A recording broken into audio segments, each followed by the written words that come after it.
Time for a story, everyone. Sorrowridge, written by Salacious. I park my Camaro and headed toward the shabby bar. A blue neon sign looms over the entrance reading Mermaid's Den. The notes on my phone indeed confirms this should be the place. The scent of booze, cigars, and depression litters the air as I walk inside. Dozens of men are sitting in their seats, all of them troubled individuals seeking to drown away their sorrows in the comfort only liquor can bring. Looking around, I notice a bartender waving at me. We exchange pleasantries as the bartender offers me a martini. I decline. Mermaid Den is a sort of reprieve, a final checkpoint before heading down to Sorrowridge. There's never a shortage of broken-hearted men here, but women don't come often. I just want to see her again. The man's smile fades away at the sincerity of my tone. He scratches at his head and lets out a sigh. You have resolve that's absent from the rest of the guys here. Unfortunately, your resolve is misplaced. I'm sure you've done your research, probably gone through a deluge of rituals in hopes of getting back what you lost. But you can't reclaim what has already been taken from this world. Cry, let all of the pain in your soul out. Then head back home and get on with your life. You look young. Don't let Sorrowridge be your end. My feet hang off the edge of the dock, hand splayed out looking at the glimmering rock upon my finger.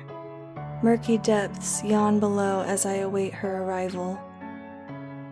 A melodic hum drifts into my ears and the water ripples. Finally, beads of water cling to her skin like pearls that glimmer in the moonlight.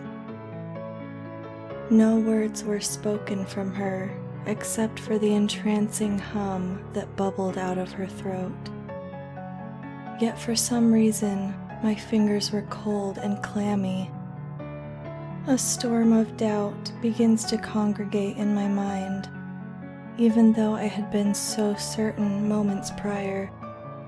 The bartender's words echo in my mind. This wasn't her. What I was looking at was an impersonation of my wife. To plummet into the water and hug this thing would be to forfeit my soul. No, I didn't want that. A flicker of darkness binds me and my vision spins.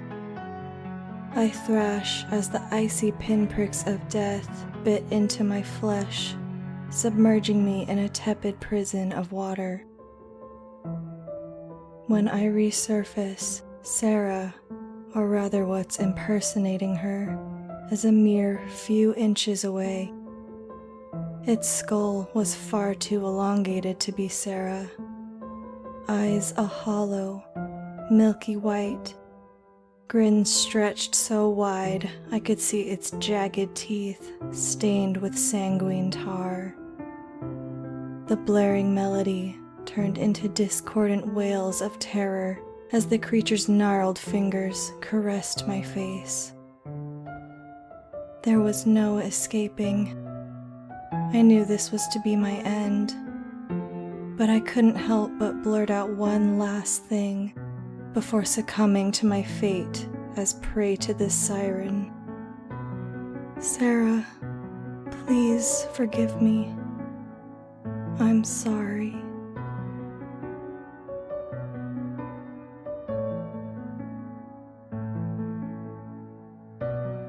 Thank you, everyone. I hope you have a wonderful day. Love, the Mistress.